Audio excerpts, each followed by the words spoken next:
It's not calling you Josh Frydenberg, it's calling you Dosh Frydenberg. Under the Coalition, taxes for hard-working Australians will always be lower. You know, I don't hold a hose, mate, and I don't sit in the control room. They're answers that only can come from Victoria, I'm afraid, because that's not my job. But I ain't spending any time, mate, because in the meantime, every 3 months, a person is torn to pieces by a crocodile in North Queensland. Well, g'day and welcome once again to the Two Jacks. It's episode 94, where we take a look at things political and media in the Australian context, and then have a good look around the rest of the world to see what's going on there. And joining me, as usual, is Hong Kong Jack, all the way in Hong Kong. G'day, mate. How are you? I'm excellent. That's the way. What's going on in Hong Kong at the moment? We're having a T8 this morning. What? A Typhoon 8, very late in the season, but not unprecedented. I think the latest one that I could find on a quick scan was the 23rd or 25th of November back in 1939. So they do happen here. They're just more unusual. But it's petering out, and we'll be back to a T3 by mid-morning. So streets are quiet. Everyone's locked up in home. Well, not locked up, but have decided to retire to their residences. Yeah, well, these days a lot of the offices won't actually open because the transport's most of the transport's out until mid-morning, till 10:20. So people say, well, it's going to be too hard for you to get to work, so don't bother coming in. All right. Well, I hope that doesn't cause any harm in Hong Kong or indeed in the general area. We are seeing, it must be said, more frequent hurricanes, typhoons or cyclones, and sort of outside the general area. We talked about this in the Caribbean and affecting Florida and the Carolinas and Georgia. That's not actually true here. It may well be there, but it's not here. Yeah, well, basically, all your hurricanes in the Caribbean are supposed to be done and dusted by October or September, really.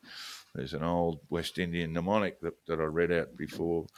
June too soon, July stand by, and basically by the time you get to October, it's over. But we've seen two big storms go through the Caribbean in the month of October and in November. So that we seem to be extending periods of very extreme weather. Anyway, over to matters domestic. The government, the Albanese government, is sort of proudly saying that it's going to do things to prohibit access to children, those under 16, to social media, to Facebook, to TikTok, to X, to Instagram. And I think they think they're on a winner. Jack, is it a winner?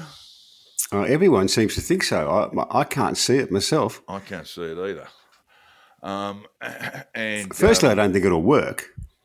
Well, you know, you'll have kids showing the Communications Minister Michelle Rowland and the Prime Minister Anthony Albanese how to use a VPN. Jack, yeah, just give me your phone, I'll fix it up for you. So a lot of this stuff just seems unnecessary. We do know that social media, I mean, it's constantly panned as this sort of force for evil, and it really isn't that. I mean, it certainly has elements of that, but it is a means for, let's look at just kids. It's a means for kids who might have shared interests with groups outside their sort of peer group at schools. And it's a means of communicating, making friendships, all that sort of stuff at its most benign level. So I'm not entirely sure this works for works at a political level or even at a social level. It's kind of a turbocharged pen pal situation. People can actually reach to areas where otherwise they wouldn't. I just can't see it working. This is a classic case of we must do something. This is something, so we'll do it. You know? That's. I think I wrote about this a couple of weeks ago. I mean, the Australian seems to have a strong position. Paul Kelly wrote about it, saying that there were kids in favour of this, that, government was in favour, parents were in favour, society at large is in favour, even children are. And I said, well, find me one, Paul. Find me a couple. I'd love to hear from them. The other thing is, I watched a bit of the Senate hearing, and it seems to me that we're all going to have to prove our age and identity before we go on it. So this is like being carded going into a pub for all of us every time we go on the net. Well, flattering for men of our vintage, Jack. I always loved the idea when I was in Denver, Colorado. I would have been in my 30s, and I got pulled up and asked to show. I proudly showed my ID there, but it goes a little bit beyond that, and so the technology to prevent children to accessing social media accounts is not. We don't know about it yet, so we don't know if it's going to affect all of us. Jack, when you started your Facebook account, for example, you probably put your date of birth in. You don't have to, or didn't when I first started, but I did. So I presume we will be left well and truly alone. But we're not quite sure exactly what it is. And if it's going to affect everybody, then I suggest it would be a really dumb move. But as it stands, if it's dealing with kids now between, let's say, 12 and 16 who have social media accounts, making it more difficult for them. Instagram, for example, Jack, has put on a new. There's a stream you can get when you're, let's say, between 12 and 16. They insist that Facebook Meta has that as policy. You've got to be 12 or older. So there's an Instagram Junior, if you like, available now. So the social media companies, in case of Meta, are sort of getting ahead of the game a little bit. But I still have concerns. I'm always concerned when we sort of look at banning anything for any group of people, and something like social media sort of it really concerns me. And I think if it can be paired up with the misinformation bill, which we're about to get to, and actually be quite a poor distraction for the government. The misinformation bill we'll get to now. There's been opinion there, Jack, from a constitutional law expert Ann Toomey, that the misinformation bill, as it stands, will rely on opinion. That is, the opinion of those from the Australian Communications and Media Authority, ACMA, to determine what is misinformation and what isn't. Even worse, it will regulate opinion, not just statements of fact. Well, the whole idea of this bill is to regulate opinion, isn't it? I mean, and that's just wrong. Let's start with a couple of basic things. Misinformation, deliberate spreading of misinformation is disinformation. That can be extremely dangerous. Let's start with that proposition. Let's say disinformation around vaccines might encourage people not to vaccinate their children, for example. So there is a particular harm there. But I just don't know that the interference of government is the best way to deal with this. I think the best way to deal with misinformation and disinformation is education. So people have the skills to be able to figure out what's patently false.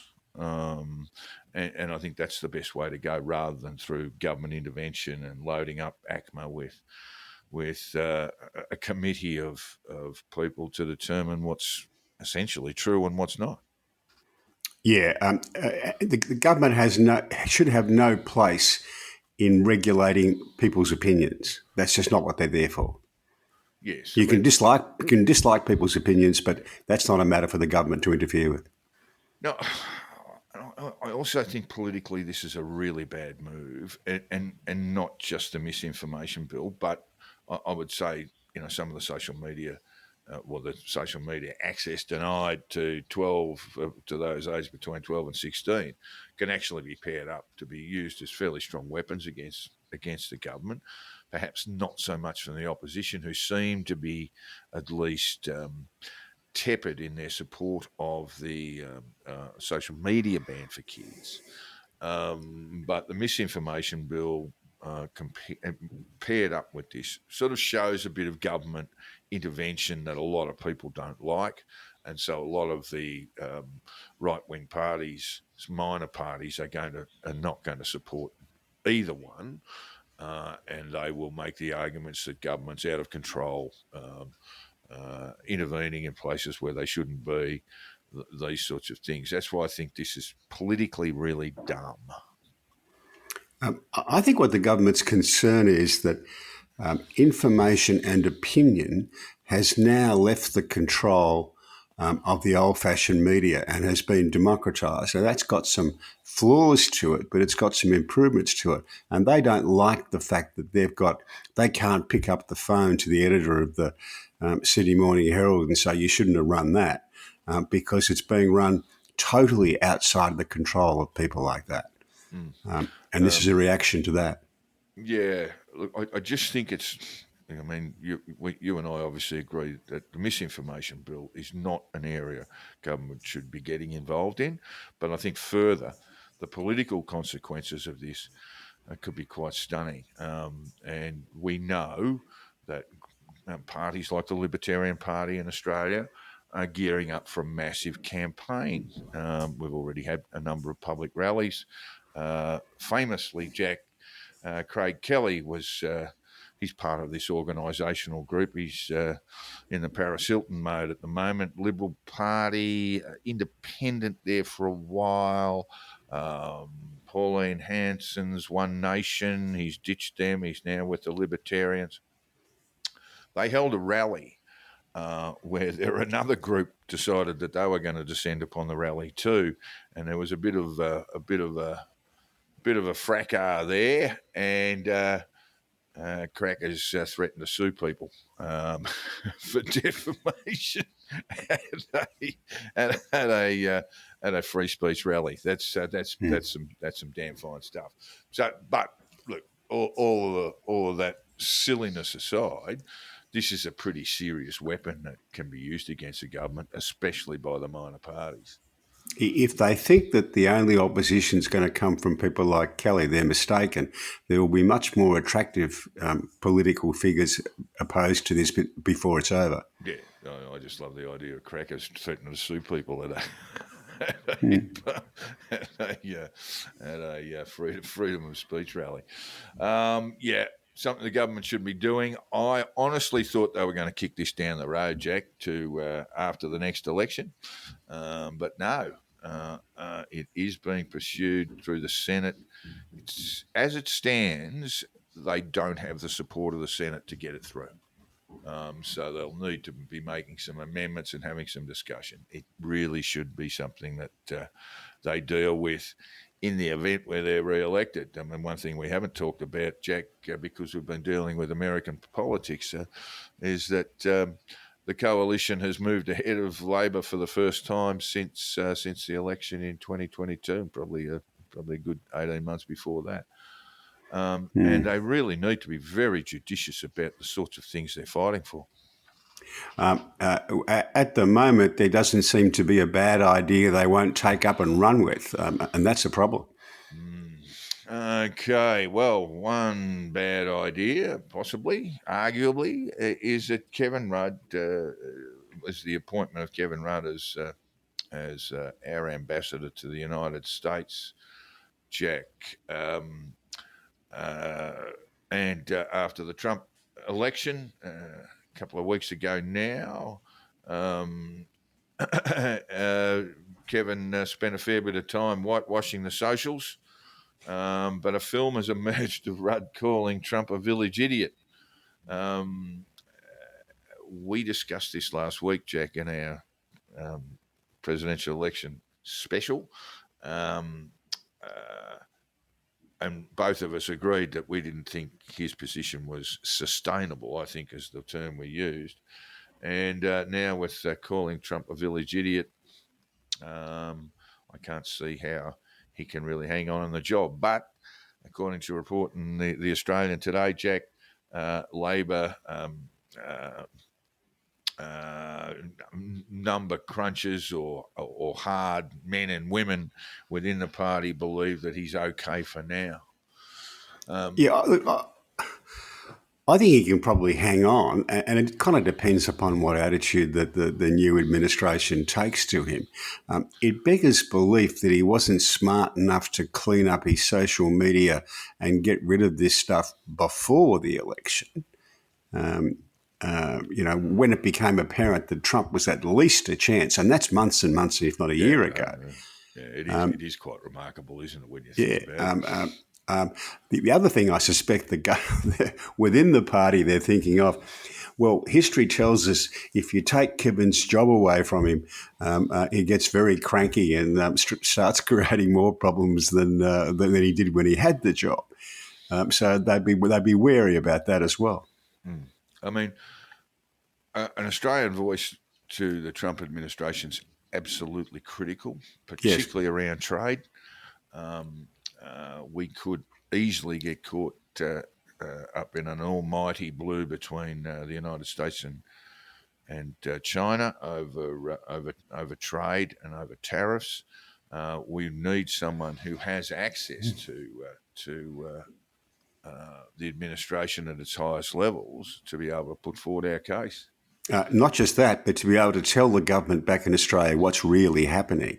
And to do that accurately, you've got to have good access, not just to the officials, but to the people around them.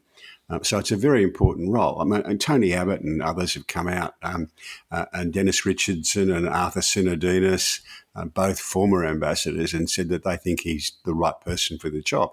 And that may well be the case. And I think he's got the other skills that are required, provided he doesn't go around annoying people too much. That's going to be tough ask, Jack. Yeah, it is asking a bit much given his history, but he's got all those skills. It's just a question of whether the administration will put the past stuff behind them. I mean, and they may well. I mean, the vice president, the vice president elect said some pretty terrible things about Trump, and he got the nomination to be vice president. This is true. In fact, there's quite a long list of people who've said some pretty awful things about Donald Trump that are now backpedaling 100 miles an hour. All right. Well, we'll see how that goes. But my view is that we need to put Australia's interests front and centre in DC, and perhaps Kevin is not the best person to be doing that. Meanwhile, Jack, a global talk fest is underway, COP29 in Baku, Azerbaijan. It started with absolutely zero reporting other than it's on. Got a little bit of a boost on Tuesday. We're recording this on Thursday, the 14th of November. Got a little bit of a boost with Sir Keir Starmer's statement that the UK would increase its decarbonisation to 81%, which was a rise of about 10%, I think, from memory. And then the Azerbaijan president, Ilham Aliyev, got up and gave the West a nice old harangue in a speech. And now I think there are 32,000 registered participants, 5,000 of them we might call VIPs, Jack. And it just looks, having looked at this pretty hard, it just looks like, and maybe some good will come out of it, but it just looks like a greenwashing episode. We've had Azerbaijan is an oil-rich country, of course. It is one of the most appalling regimes on earth, really, and it just is. There's no doubt about that. It locks up political dissidents, political opponents. It practices torture. Journalists are locked up. Anyone basically who's in dissent with Ilham Aliyev and his regime are in for a pretty rough old time of it. They're also engaged in a war, Jack, with Armenia, and they had a bit of a resounding success earlier this year, and that led to a quick call from Aliyev for an election. And guess what percentage of the vote he got, Jack? Well, did anyone vote against him? 92% he got. He didn't get the full 100, but he got 92%. And of course, in 2013, famously, the Azerbaijan Electoral Commission released the results of the election 2 days before a vote was actually cast, giving him only 75%. By the way, he ended up getting 85%. Yeah, that's to save time. So let's go. Let's just go back a little bit with COP. You know, it's been Dubai, which is Dubai hosted recently. That's probably the black money capital of the world. Egypt, we've got a long and unpleasant human rights issues around that particular regime. Not that it's democratically elected either. And now this, Aliyev's regime is really what you call a nepotistic kleptocracy. I mean, basically they're in the business of stealing and generating their own wealth among the elites and mostly around Aliyev's family. And most of whom, these companies, most of whom are represented at COP29 as partners with the host nation. There's a food company, there's a textiles company, there's a bank. I could go on about the Bank of Azerbaijan and the sort of stuff they get involved in, including money laundering. And I just think this is just, these COPs might be an opportunity for everyone to sit around the table, and of course it includes almost 200 nations. But why are they hosting these things in countries that are just awful? Further than that, someone asked an interesting question the other day on social media is why don't they do it by Zoom? And the answer came quite quickly, because if you do it by Zoom, you don't get to fly somewhere at the front of the plane, stay in a really nice hotel, all the good food and drink, and the shag fest that normally follows all of the above. So that's why people go there in person. I like I was most amused that the president of Azerbaijan opened the COP conference with the statement that oil and gas are a gift from God. Gift from God, as he did say, wind is a gift from God too, Jack. Yeah. Wind and sun, all gifts from God. We are talking about a country whose population, including the president and his family, are Muslims. There's 93% of the population are Muslims, 7% Christian. Where the 5,000 VIP attendees will stay is a place called the Sea Breeze Resort on the Caspian Sea, with access to a 7-kilometre long beach, more than 50 bars and restaurants, and 60 swimming pools. That resort is owned by Aliyev's former son-in-law, who was given $5 million, no competitive tender, or they're given $5 million straight out of government coffers to get the thing rolling.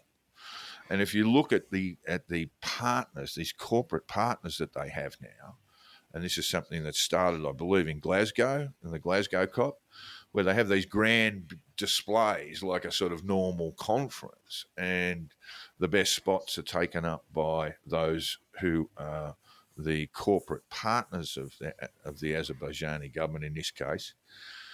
And when you look at all of these so-called partners, they all can be traced back to the president's family. Well, all I can say is if you're a green person and you want to go after these cops, you should be embarrassed. Yeah, there's a better way of doing this. And look, if you're going to sit down with 200 nations on it, it's going to be messy, right? I mean, we don't have to all say, well, unless you're a democracy, we can't speak with you, that sort of stuff. It does need, unfortunately, the involvement of some pretty awful regimes around the world.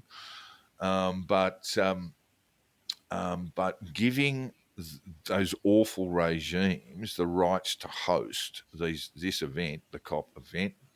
What's it called? Community of Parties, is that it? That's what COP stands for. And at least organise these. If you're going to have these things, at least organise them in free and open countries who don't have dismal human rights records, and also take away these awful corporate partnerships. Yeah, I don't really mind too much where they held them. They're just ridiculous wherever they're held. Well, it's the only mechanism, Jack. It is the and this is the UN statement. The COP is the supreme decision-making body of the United Nations Framework Convention on Climate Change. So we would be better off without it. yeah, but you're what is it? What do you call yourself? A climate skeptic. change agnostic. Skeptic. I've never understood any of that. It's not a belief system, Jack. But when we're dealing with these serious things, and we do need global support for a lot of stuff, this particular COP will deal with the issues of compensation for those countries slow to develop. That would include China. It would include India. It does include much of the developing world. Australia has already committed $3 billion towards this sort of compo fund, and we'll see how good the Minister for Climate Change, Chris Bowen, is at being able to get some form of broad support from the developed world on paying countries like China and India climate compensation, Jack. Yeah, well, if Chris Bowen comes back having looked slightly less foolish than Ed Miliband, I'd call that a win. Well, Ed Miliband, what was he on about? He had something to say about the COP, Jack. Oh yeah, he announced the 81%. You know that Europe's got an economic problem, and in particular, it relates to the cost of energy used for manufacturing. The two most expensive countries in the world to use, of the large countries, to manufacture in for energy costs are Germany and the UK. And that's self-inflicted harm on both of their cases. What are you telling me? That Germany and the UK have the most expensive energy of all industrial nations around the world, Jack? Yeah, used for manufacturing, yes, that's correct. You sure? Yep, Financial Times this week. All right. I doubt that that's the case, particularly if we get to countries like Russia, for example, or for even countries in Africa, or unless there is some sort of way of the FT has excluded several countries who might be considered in the developing nations mode. I'll take a look at that. We'll get back to you on that one. I find it hard to believe, to be honest. All right, moving on. Post-US election, Jack, there's been a lot of talk about this. I read some very good stuff from Nate Silver yesterday, where he just believed that it was 2004 all over again for the Democrats, where they lost to Bush. Bush won very narrowly in 2000 and won by a more significant margin in 2004. It does have enormous implications for the Democratic Party, but it's how quickly they learn those things, because they could be back in action in 4 years' time, Jack. They could. Very, very good chance of that, to be honest. I mean, Trump will not be able to hold a third term, of course. So there will need to be some sort of transition of power in the latter part of his term, second term. But I'm looking at a lot of analysis at the moment that probably won't stand up until Christmas time. Won't stand up, be gone by Christmas time. And that is, well, the first thing is that that the mainstream media have got all this terribly wrong, and Joe Rogan is a new force for good, and all this sort of stuff. Yeah, I'm not sure the mainstream. I'm not sure about Joe Rogan being a force for good or not. What was interesting about this was how little influence the mainstream media had on the election, and how much more influence the new media did. And the numbers are just staggering. Fox News gets about 1 million viewers when they're going well, and the others aren't much better than that. And Joe Rogan had 20 million views of his interview with Trump. That's just a I'll big get to difference. that in a minute. Did you listen to Joe Rogan's interview with Trump? Oh, bits and pieces of it. Yeah, no, I listened to the whole thing, and I found it quite illuminating. And we'll get onto that in a minute. I'm just not buying this thing. But look, one thing that Trump certainly had in his favour was Elon Musk and X were obviously extensive supporters of the president, of President-elect. Is he the president-elect, though, Jack? I struggled with the term yesterday, writing about it. Is he the president-elect, or he's just because he's Mr. President anyway? But anyway, Elon Musk added a fair bit of muscle to the campaign through his social media platform. When we get to Rogan, when you're looking at 20 million downloads, that's not 20 million people listening for 3 hours, Jack. No, it's not. And so you can talk about, ratings and things like that in television, and you've probably got a greater level of engagement, and that's the sort of thing that you would look at, and difficult to define on a podcast. What I would say was when I listened to the Rogan interview with Trump, and it went for almost 3 hours, what I found was Trump in a very reflective mood, and I'd sort of recommend. I know a lot of our listeners are going to be big Joe Rogan fans, but if you haven't listened to it, it's probably not a bad idea to. Now, we can talk about Trump's character until the cows come home, but in that interview, at least, he showed himself to be reflective, sort of fairly generous, and with a proper understanding of realpolitik. Rogan sort of tried to reel him in to be very critical of the Californian governor, and the Democrat Gavin. Help me out, Jack. Gavin Newsom. Thank you. And Trump said, no, it's just politics. It's just politics. He just plays the game. He's part of the machine. All this stuff. So no real heavy criticism. It's actually really interesting exercise to listen to that. Of course, what we did see in 2016.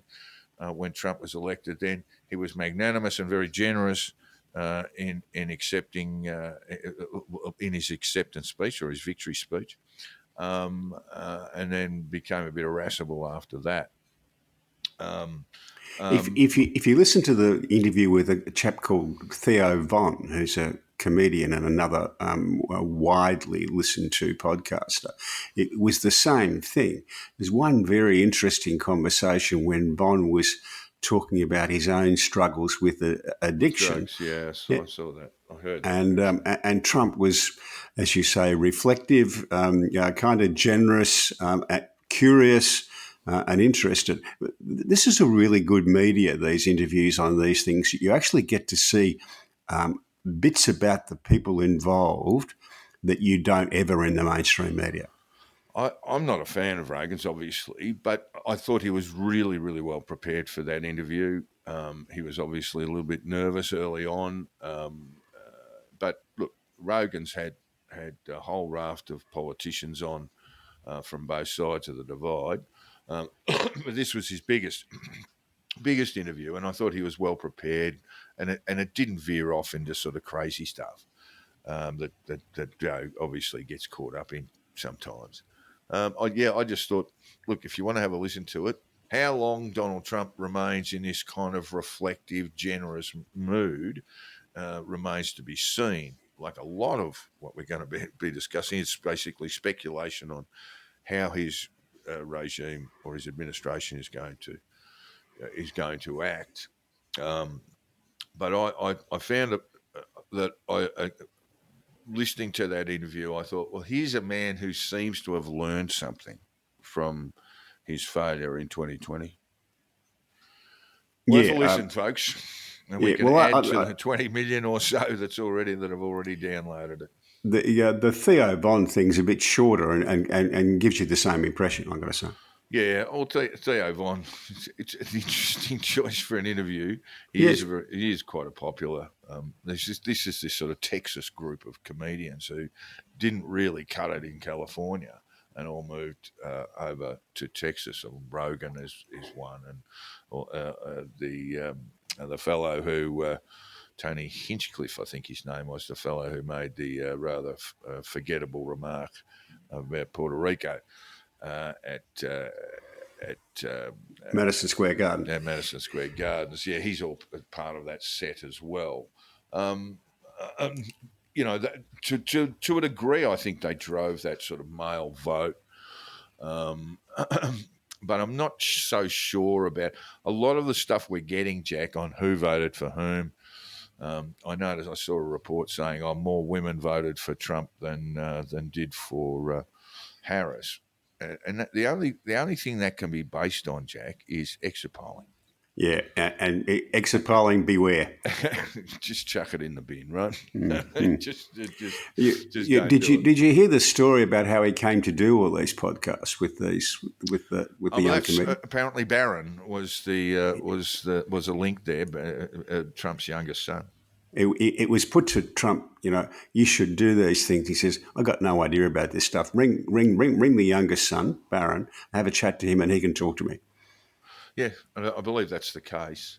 And look, yes, there is certainly an element where what the new media called legacy media, mainstream media, but at the same time, now we're seeing the mainstream media, Jack, get involved in a lot of speculation as to what went wrong. Not a lot of it's self-reflective, but most of it's pointing at, the Democrats made mistakes, all that sort of stuff. One of the things that I thought was disappointing from the mainstream media is that the result came as a huge shock to them, a demonstrable shock to them, and it shouldn't have. Well, we talked about the reasons around that, and I mentioned the polling that was fairly consistent and that you talked about on numerous occasions. Is the country heading in the right direction? Very strong group, almost 70% by election day said no. Are you better off now in 2024 than you were in 2020? And that was like 17%, Jack. Those things are the things that will kid you. Yeah, and in the ordinary course of events, with those numbers, you don't win the election, right? And I think the media lost their way a little bit by not looking at that and seeing what was obvious. So that's disappointing. We've got a couple of snippets here from a Washington Post columnist, Jack. One thing that struck me about WAPO was the brouhaha over who they were going to anoint or endorse for the presidency, and obviously that was going to be Kamala Harris. And you think, why does it matter? When did you last read a Washington Post editorial? When did you last read an election editorial giving an endorsement?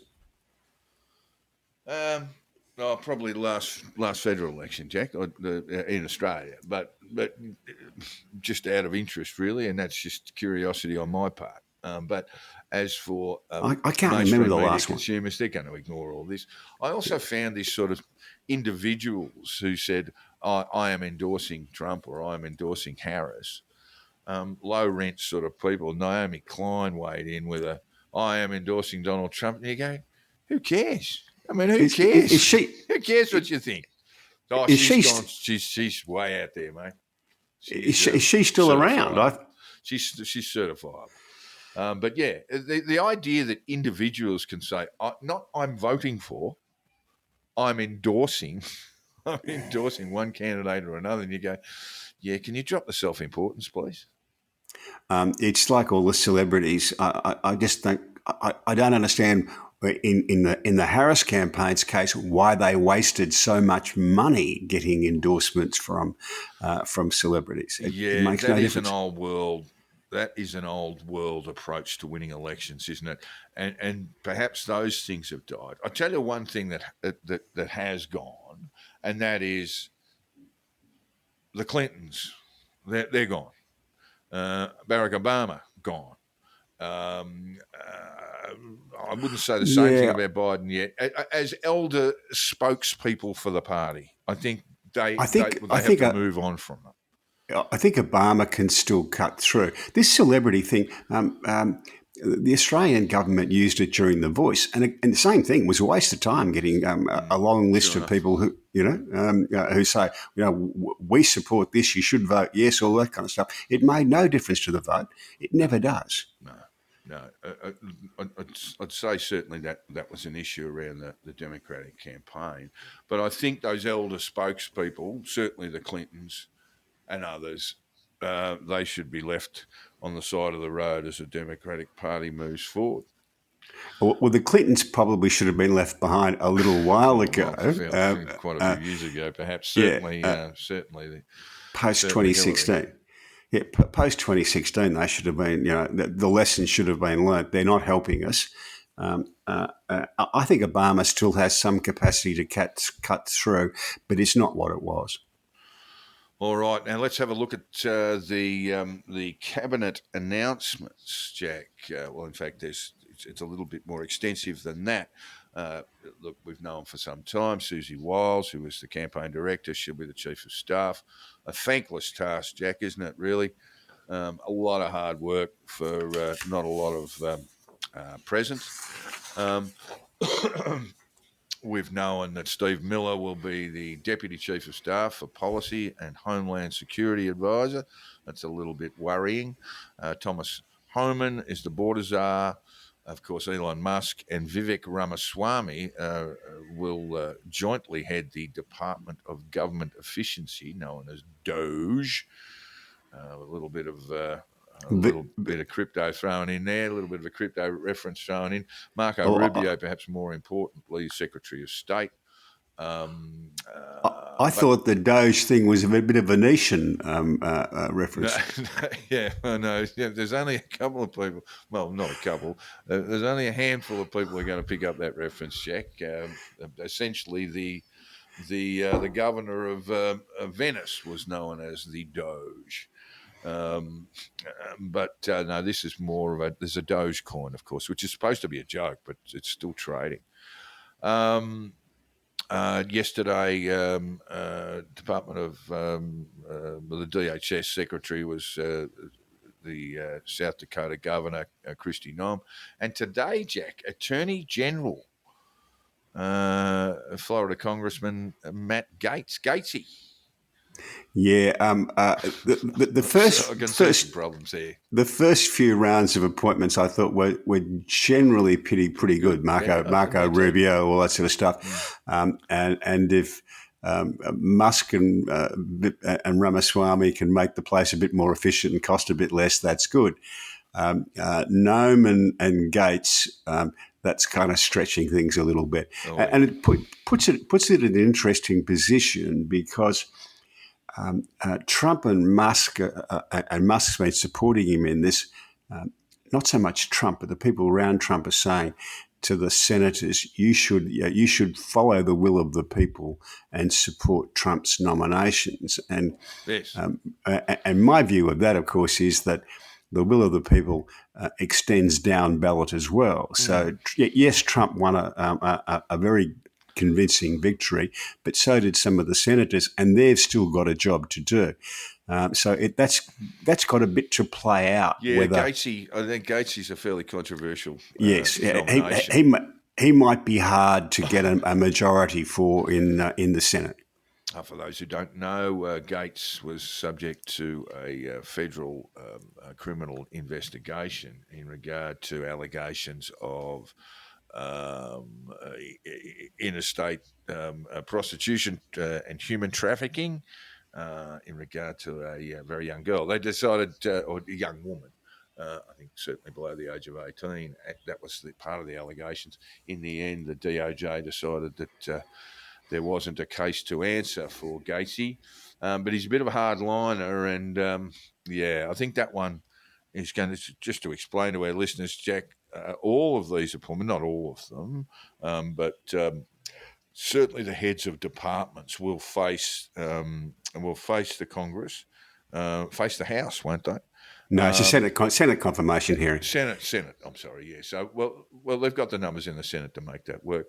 I did That's say that's if all your people will vote for you, and I think Nome probably might skate through, but Gates might not get the numbers. Yeah, that could get a bit messy. Look, I did say to our listeners last week, and I do apologise for getting it wrong. The House is not sorted yet, is it? We're still counting there. Do you have an understanding of where the numbers are? I think they're going to. I think they're going to have the House. Yes, not by a huge amount. Not by a lot. Yeah, the Republican Party is not just all pro-Trump. Yeah, and of course, a lot of the appointments he's made will come out of the House, and that will mean there will need to be new elections for those seats. Ramaswamy is another one too, Jack. I mean, look, yes, he was a Trump opponent turned supporter, but he is a bloke who babbles in conspiracies all the time. And Elon coming up, trailing not far behind in that sort of stuff too. But look, those things, we don't even know what a Department of Government Efficiency is going to do. But if you're working in the bureaucracy, you might be a little bit nervous, Jack. There'll be a lot of people working in the bureaucracy who'll be a little bit nervous. All righty. Post-election crying videos. Justine Bateman. That's the filmmaker? Yeah, the actress and filmmaker, Justine Bateman, her brother's an actor as well. Justin, yeah. I don't know whether you saw these, but there are a whole lot of crying videos. And Justine Bateman, who's an actor and director, started to do critiques of them from the point of view of a filmmaker. And they were achingly funny because she'd be pulling them out for the angles of the shots and the timing and all that kind of stuff. Very good. She's applied the filmmaker's technique to some of these handheld crying videos from various people. I didn't see any of them, to be honest. And the shaving the head videos as well. It became a bit of a thing for young women to say, I'm so disappointed with the election result that I'm going to go on camera and shave my head. That's rather strange, sort of stuff. But look, we'll stick with this. A CNN commentator has said Biden should resign to make Harris the first female president. What? I rather enjoyed this. Yeah. No, who was that? I can't remember. It was one of their panel shows, the one that Peter Jennings goes on. Yeah. And that was his contribution. He thought that's what really should happen, is that he should resign, make her the first female president. And I just kind of thought, what do you reckon the chances of Joe Biden saying, well, you might have pushed me out the door, but I'm going to reward you by making you president for a few weeks before I go. Yeah, no.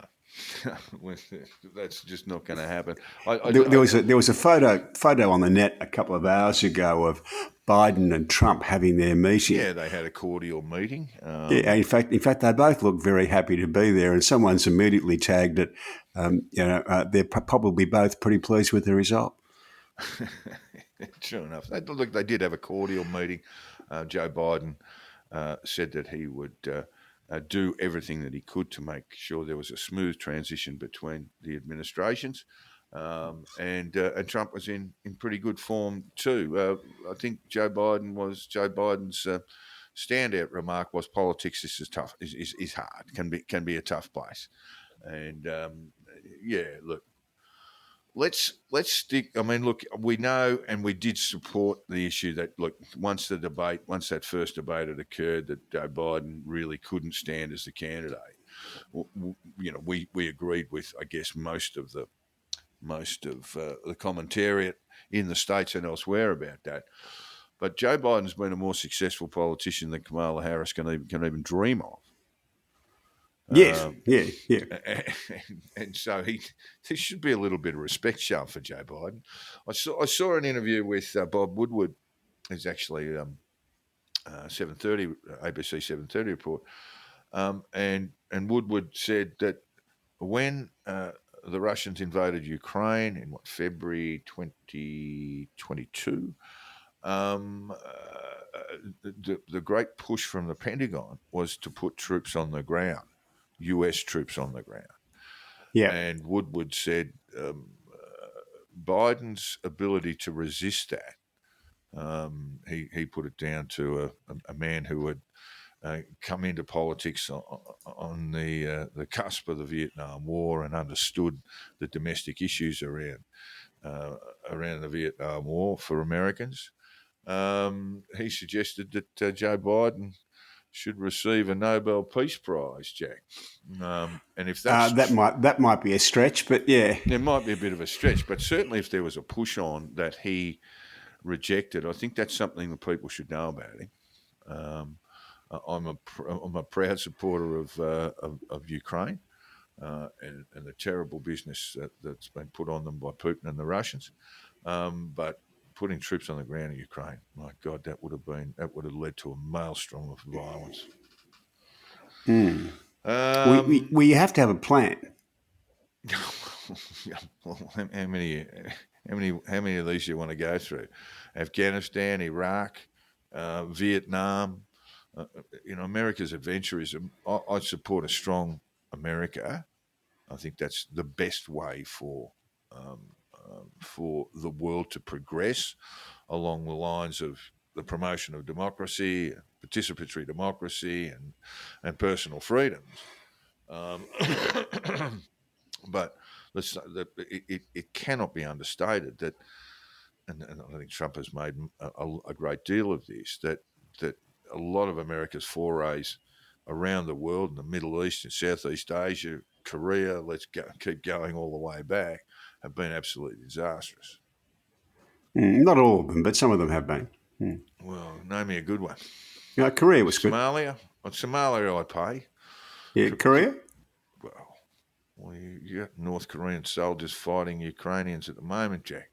But all the Koreans would have been fighting Ukrainians if they didn't go in there and stop that. Well, but it was fought to a standstill and without any proper understanding of how the Chinese, the People's Republic of China, were going to respond. And Korean War veterans will tell you they're sitting in their basically in their dog holes and in the ground there, and all of a sudden they look out and there's an entire division of the People's Liberation Army coming their way. I mean, there was just no sense that it was going to happen. So a lot of mistakes made, none probably more so than Afghanistan. I mean, how many times? I mean, you just sort of, if anyone says, "Look, we're going to go into Afghanistan," the Russians will know the cost of it too. You'd just like to show them a history book from the 19th century. Do not go there. Look, if there had been a limited interaction there against the Taliban government and Al Qaeda in Afghanistan, sure, in, out, police operation, really, in, out in a month, fine. Why stay there nearly 20 years? Never going to end well. All right. Sorry, I think we may have mentioned this last week, but if you track the polling, it was the withdrawal from Afghanistan that killed the Biden presidency. You mentioned that last week. I mean, look, it was essentially something that Trump got them out of, and Biden had to deal with how they were going to do it.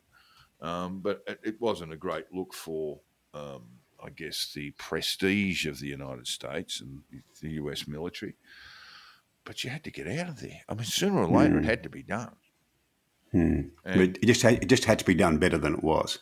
Well, I mean, I just don't understand how it could be.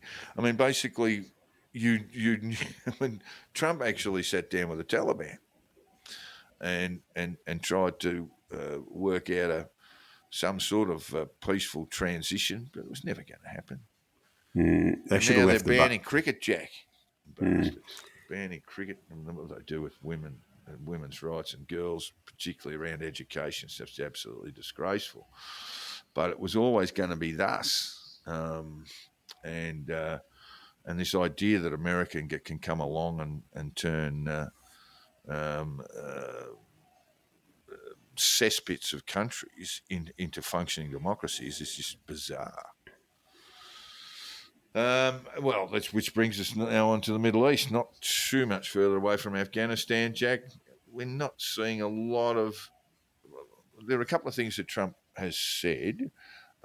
He's urged Netanyahu to wrap up whatever's going on in Gaza, and you'd have to say, well, what's left in Gaza? I mean, you've got a hostage or a few hostages possibly, but what else is left in Gaza to do? Well, getting the hostage back and ideally forcing a surrender from Hamas. And there was a mass surrender the other day from one of the suburbs or towns in Gaza. Yeah, I'm not sure that bombing But people to a ceasefire is the right way to go. But two things have happened in the Middle East in the last week or so. First of all, within hours of the election, the Houthis announced that all of the things that they'd been doing in the Red Sea were purely defensive, and they would no longer be doing them. As a result of negotiations that had gone on before and after the election, the Qataris have now said they will no longer all Hamas out. Yeah, well, they won't be. The Qataris will no longer support them in the ceasefire negotiations, and the office of Hamas and all its people have to leave forthwith. It's probably pretty fair to say that those senior Hamas officials, there aren't as many in Qatar as there used to be, Jack. A couple of them have been stitched up, including the leader of Hamas, a billionaire, by the way, who was killed in Iran. I hope he'd seen his lawyer and left an appropriate will before that happened. Gee whiz, there's a fair bit to distribute there. Off the top of my head, and I looked into this, he had a net worth of around $5 billion. And it's not as if he's making it out of petrol or oil or gas explorations. He's made it really basically from ripping off money from humanitarian aid. Mrs. Arafat lives a very comfortable life in Paris. I bet she does, yes. All right. One of the things that pleased me to hear, Jack, is that Putin and Trump had spoken, and according to reports from the Trump camp, Trump had said to him, "You must not escalate in Ukraine," and I think that's a really good, positive sounding move from Trump. I think there is a view that he will perhaps, in order to get a deal done, will sell a lot of sovereignty, a lot of Ukraine's sovereignty, and maybe that's not the case. I'd like to see the Russians driven out of Ukraine, but we have to live in the world of what's possible and what's not possible. Well, if they're using the North Koreans, they must be scraping the bottom of the barrel for infantry. Yes. So maybe a bit 1,000 soldiers dead, Russian soldiers dead. So maybe a bit more pressure might achieve that, but I don't know the answer to that. The good thing for our listeners is that, and we did mention this, I think, a couple of weeks ago, the North Korean lads have arrived, and for the first time in their lives, they get their hands on smartphones, Jack, and start having a look at a bit of pornography, Western decadence, Jack. And yes. And the other thing about this that we didn't say is, while they're sitting there watching Pornhub or whatever it is, they are emitting signals to the Ukrainians who just go boom, boom, boom. Yes. Thank you, Starlink. Yes. It shows that Russia is desperate, and if Trump has just a whiff that they're in a weak position, he'll make the most of that. Yes, I would think that's probably right. I mean, he's a property developer from Queens at heart. I mean, he's a He'll have a keen nose for weakness, Jack. that's right. We've talked about AUKUS and the Quad, which is, and I would think that the Quad will probably get beefed up. AUKUS, I'm not so sure about. I think there's probably too much speculation on what Trump's going to do. Media loves a vacuum. Well, frankly, I think he's got. He will see that in his view, that there is a lot more to fix with the American military before he troubles himself with AUKUS. I would think so. Look, he is by instinct an isolationist president. I don't think AUKUS is going to go all that well, and may not even pass muster if Trump's sitting at what is it? Is it the redoubt, the desk? What do they call it? The Resolute desk. The Resolute desk. Thank you very much. And Kevin bounces into the Oval Office. It might be all over there and then. We'll have to see. There's a lot of speculation, as I say, listeners. In the absence of fact, we are just doing. There's a lot of speculation about what's going to happen. For me, the big test will be just how they go about what they said they were going to do about the illegals. There's 15 million of them in the country. And I just don't know that it's going to work all that well if they start loading people into trucks out of, let's say, Detroit, out of Los Angeles, out of San Diego, out of Chicago. I think that'll be a terrible look, and maybe some sense about how they're going to do something about that might be tighten up the borders and let's deal with the people in the country in a different way.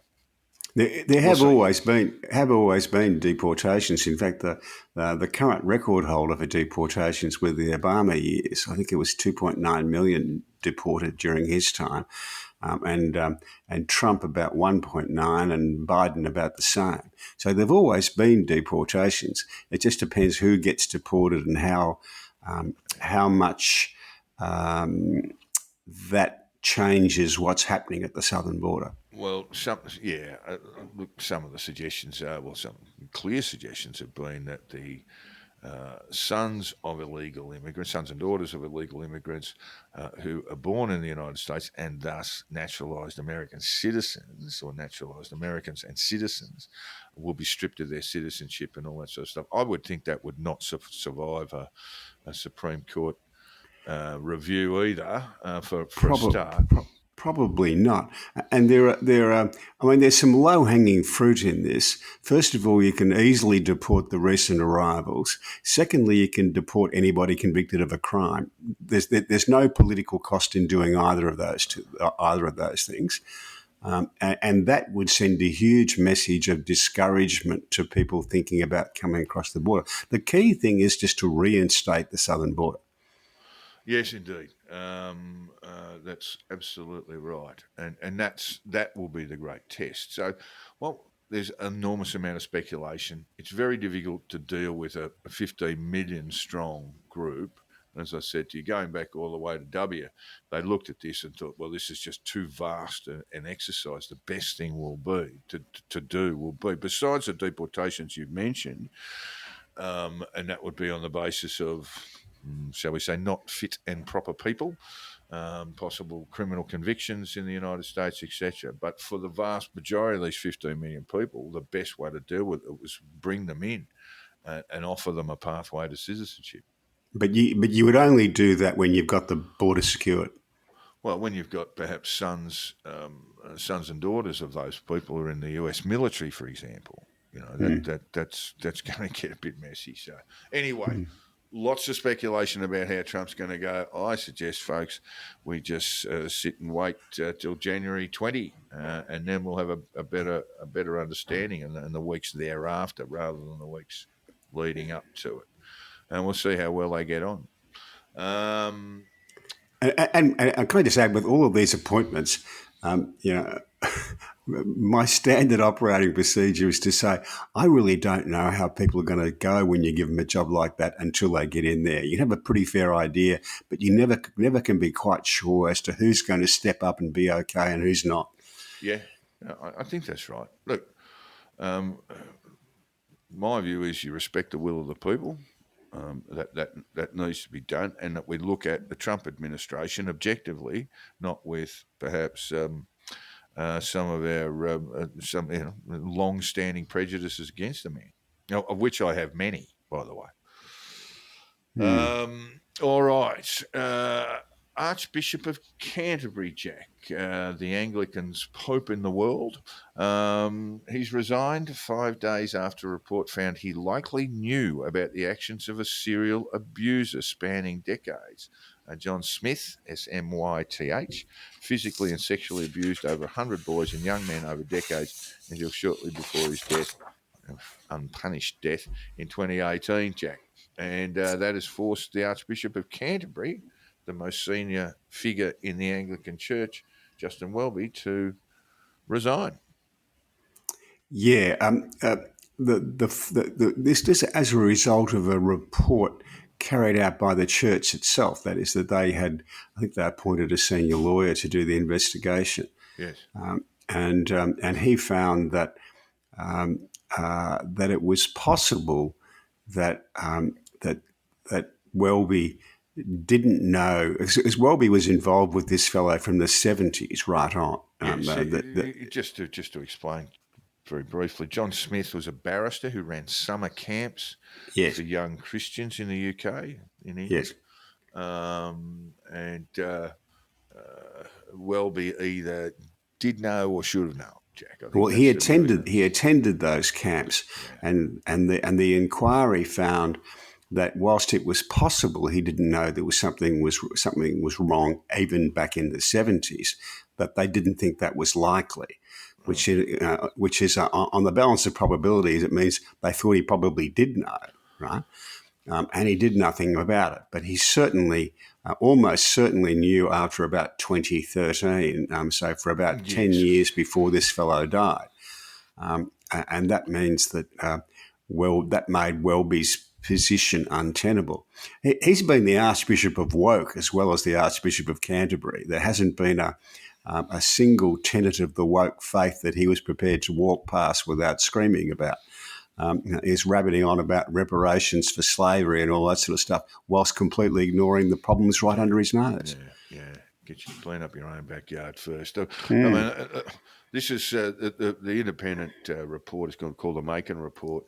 It found that Smith had subjected more than 100 boys and young men to brutal and horrific physical and sexual abuse over a 40-year period.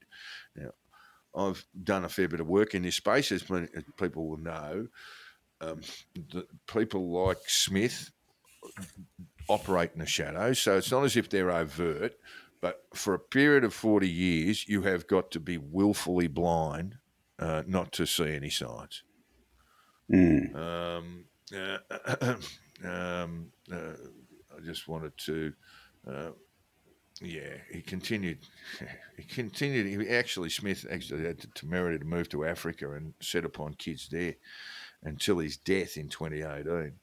So, yes, you've called him the Archbishop of Woke, Jack. Get your own things right first. I mean, and really it's not as if it's a sort of glib throwaway line. If you are the Archbishop of Canterbury, you'll be looking long and hard at your own organisation to see what's fit and what's not, and what historical problems are there and what aren't. I mean, that's just basically the life of a CEO. Yeah. The other thing that needs to be said is that if people in that position need to look at what's wrong with their organisations now before they start searching through the history of 200 years ago to work out what mistakes were made then. Exactly right. So, and here's a very good example. All right. Well, we've had quite a lot of US politics will try and stay away from it, at least until January 20, because there is just this kind of wild speculation, and unless there's something particularly newsworthy, we will move on from it, and well, there'll probably be some fun. Look around the world. There'll probably be some fun with some Senate confirmation hearings and all that sort of stuff in January. I mean, that we'll have to have a look at that. Yeah, that's all post January 20, though, isn't it? Yeah, no. I think they start before the 20th of January. Yeah, okay. Yeah. Well, they'll have a full book. We'll see the House numbers. We'll have a better idea of the House numbers. But look, we are at this early stage. We are heading off to sport, Jack, and I believe Israel played France at the Stade de France on Thursday. Tonight, yeah. They're playing it tonight. There's been a fair bit of shall we say, control of some of the players, Jack, with some of the French wanting to make statements around support for Palestinians, and of course the Israelis. Israeli players supporting the Netanyahu government, etc. There'll be very, very few fans there tonight. There'll probably be more police and security personnel than fans allowed in.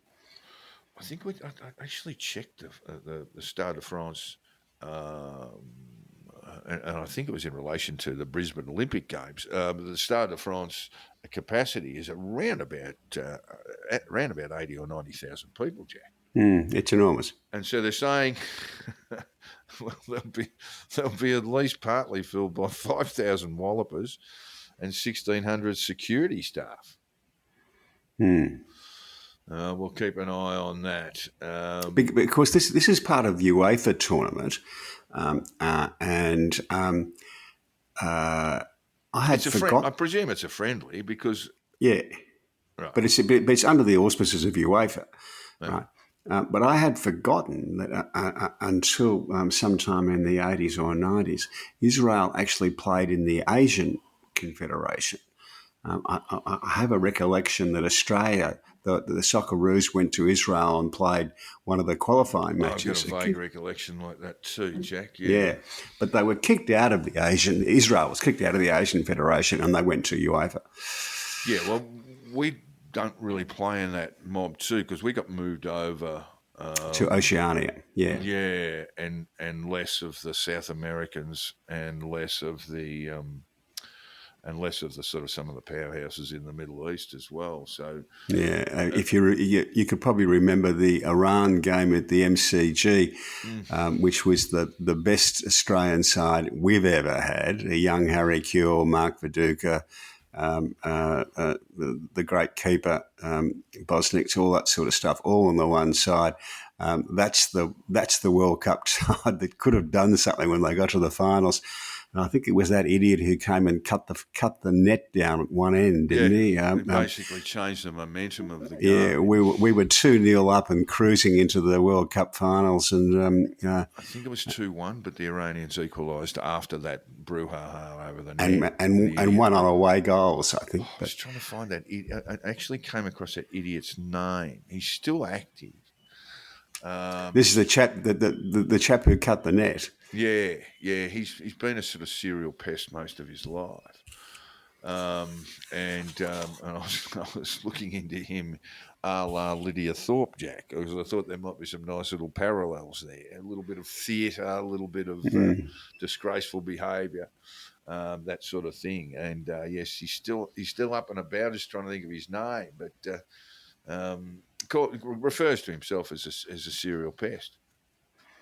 Yes, well, truth in advertising. Didn't make any friends that night, and I don't think he's got, from the reports that I read about him, I don't think he's got too many friends. Full stop. No. All right, now we've got a little bit of history here, Jack. Vitas Gerulaitis, his name I haven't heard for a long time. He'd been beaten 16-0 by Jimmy Connors and finally had a win. Yes, he had. He was a great tennis player, but I think he had just won one major, I think, but a great player. And when he finally had a win over Jimmy Connors, he said, no one beats Vitas Gerulaitis 17 times in a row. Let that be a lesson to you. Yeah, fantastic. McEnroe, I did actually see an interview with McEnroe, and he provided a tribute to Gerulaitis, who apparently off the court was one of the best friends to be with. He knew how to have a good time. Yeah, well, he was one of those chaps who was extremely fit, and mysteriously died at 40 odd with of a heart attack.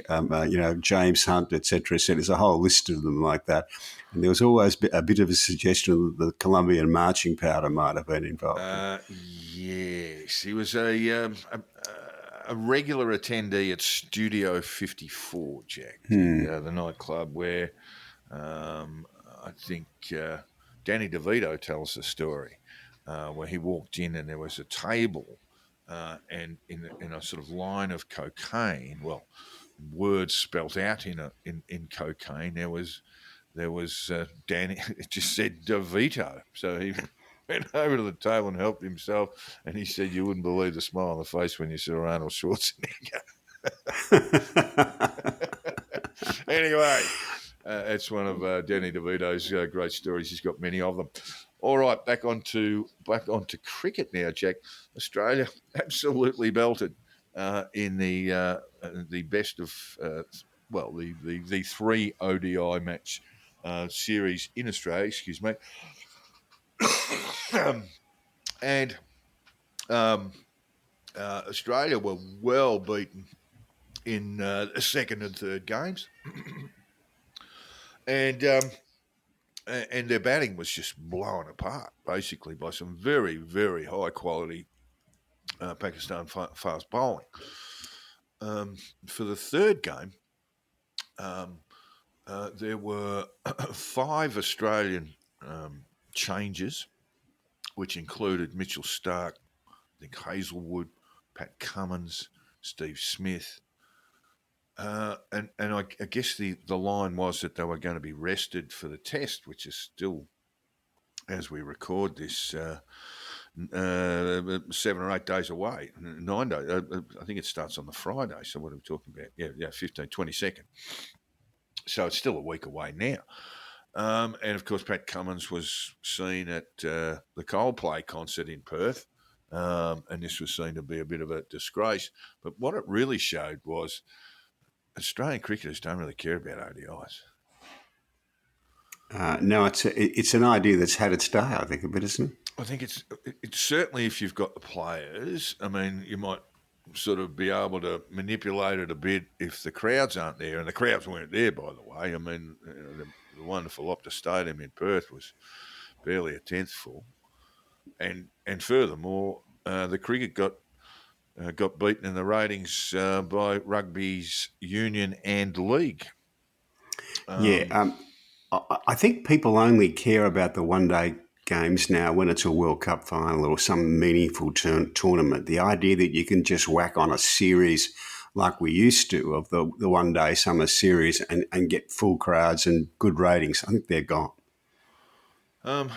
You might have it, as you say, you might have a World Cup tournament, which will be worth watching. But the idea, I mean, certainly Cricket Australia have to look at this. The idea of basically starting the international series with a series of fairly meaningless ODIs, it really needs to be rethought. By the way, Jack, Australia play Pakistan in the T20, and I think they're playing 2. I may be wrong, but the first one is on tonight.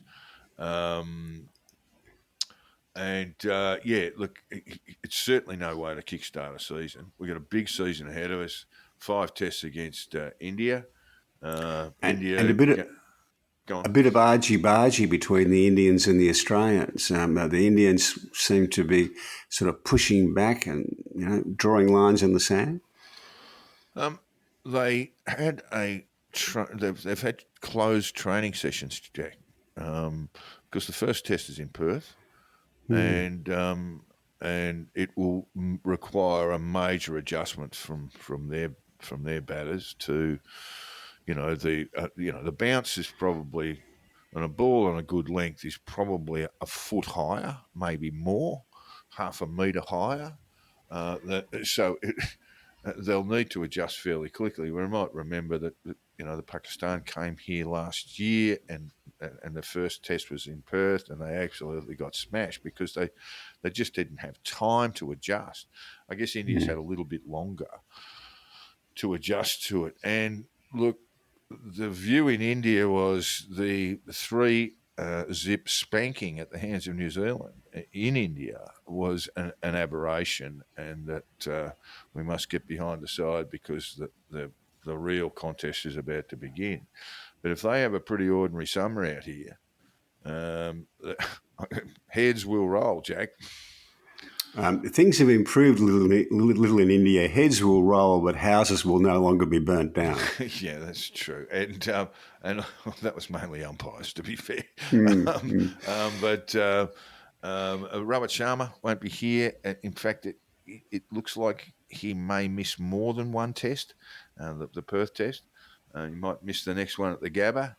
Probably two good ones to miss if you're an opening batsman. Yeah, they'll need to do very, very well. The one that I think will be the cricketer of the summer, certainly for the Indian side, is Rishabh Pant, who was back after a horrific car accident where really it's lucky, it's amazing that he is back playing elite sport. And I just saw him doing a little bit of work in the nets before they got here with the red ball, and mate, he hits it beautifully. It's probably the sweetest hitter of the ball in world cricket, in my view. Meanwhile, Jack, the Wallabies had a magnificent win at Twickenham.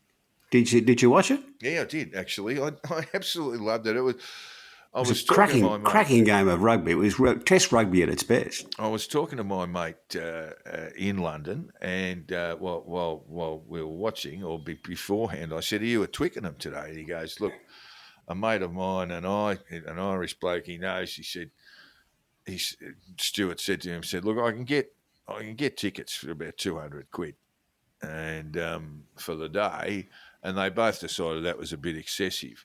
And afterwards, they decided it was a good decision to make at the time, but in hindsight, a poor one. It was well worth £200.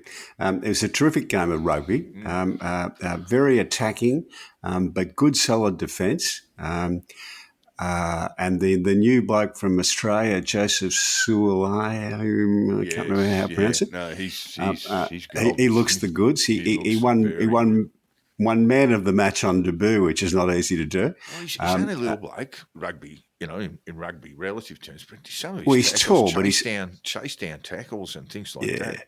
Very, very good. But also he's great with the ball. He's as good as Israel Folau in the air, I think, taking the high ball. But one thing Folau could never do was to pass the ball very well. He had to be the finisher, the last man to get the ball. This bloke's got a beautiful pair of hands and does the offload very, very well. And the thing that I liked about it, even right at the end, the winning try for Australia was a ripper. But the play before that, they went to Joseph first, and he sucked in 3 defenders. So when a test defence is already loading up on you on your first game, that's a sign of a really good player. Yeah, very, very good. And of course, thrashing the Australian ODI game, the Pakistan in Perth, was the Kangaroos' win against Samoa, Jack. Probably a fairly predictable one, but they won something, and I just hadn't heard this before. They won the Pacific Championship title. I didn't know that existed either. There you go. I think its existence is fairly new, but I think it's a reasonable thing. I mean, the rugby league needs to grow, and both rugby codes are sports heavily supported by the South Pacific. In the South Pacific. So I thought it was actually a really good thing. And look, and the Kangaroos didn't have it all their own way against Samoa as well. So good. Yeah. Just one thing I'd say about the rugby is that I was talking to an English friend. We'd both watched it separately, but we were talking during the game. I think it's fair to say that a lot of that beautiful rugby that was played, I kind of doubt that the South Africans, the Irish, or the New Zealanders would allow Australia or England quite that much space and time to pull that sort of thing off. I think that the top four, New Zealand, Ireland, South Africa, and France, are a fair bit ahead of the rest of us. You mentioned the All Blacks in there. They gave Ireland a terrible thumping, Jack, on the weekend. Yeah, Pretty and much at the same time. Ireland, They had a few it, missing. and it was self-inflicted. They were just awful. You haven't seen an Irish side make mistakes like that for 10 years. That's what the All Blacks will do to you. I think both the All Blacks and the Wallabies are starting to make some steps back. Good to see for Australian rugby anyway. Great win. Well, we have a Lions tour next year, so Australia need to improve to be competitive. Yeah, that's the best. That's basically the best of the UK, isn't it? And including Ireland. Including Ireland, yeah. UK plus Ireland. So, yes, you want to be at your best for that. Look, just to wrap us up, Jack, it's the 10th anniversary of Phil Hughes' death. And it is one of those moments where you'll just remember where you were when you first heard about it. I was at my desk, as I often am, and we were getting, I think it was social media messages saying, this doesn't look good. This doesn't look good. And of course, tragically, Phil Hughes passed away in hospital a couple of days later, but he had suffered such a severe brain hemorrhage that he was probably, almost certainly, sort of dead before, or dead not long after he hit the ground. In fact, there's a wonderful anniversary piece written here by News Corp journalists Ben Horn and Daniel Cherney, photographic guide to it all, where they interview players like Stephen O'Keefe, Michael Clarke, of course, Shane Watson, the Doctor, Peter Bruckner, David Warner, Shane Watson and others, and just how deeply it's affected them pretty much since then. And one bloke, I think, a bit of a no-name, was his South Australian teammate, Tim Ludman, and you might remember him, Jack. He was a South Australian player. He said that he couldn't enjoy cricket at a first-class level anymore. He retired from cricket and went and played, and then went back to his town of birth. That was Warrnambool, and led the local cricket side. He said that's the first, he said we won the premiership, and he said I was able to enjoy cricket once again. It obviously had a deep impact on so many players.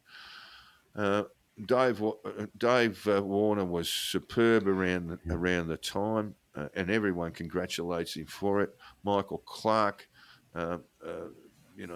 they behaved so well. They were so shocked, but Clarke spent a lot of time with Phil Hughes' grieving family. It's a wonderful piece. I'd recommend it to everybody. It's available at the Australian and available in the Daily Telegraph and the Herald Sun. This was a staggering moment. You might remember, Jack, everyone put their bats out on the front. Yeah. Not supposed to play cricket and get killed by it. It does happen at junior levels pretty much 2 or 3 a year. Maybe less now. You used to get a few juniors whacked in the head, unfortunately. But, I found it very moving. I was moved to tears by it all. Just some of the recollections, and very, very good piece. And I honestly think Phil Hughes the best. We just hadn't seen the best of him. We'd seen some very good things, including a Test double century, but he was on the verge of probably making his way back to the Australian side when this tragedy occurred. And can you imagine him opening the batting with Dave Warner? It would have been good. It would have been fantastic. Anyway, great piece from News Corp in the Daily Telegraph and the Herald Sun, and you can also see it in the Australian. Have a look at it and read it through. There's a few journalists, a few photographers, but mainly but mainly the thoughts from the cricketers.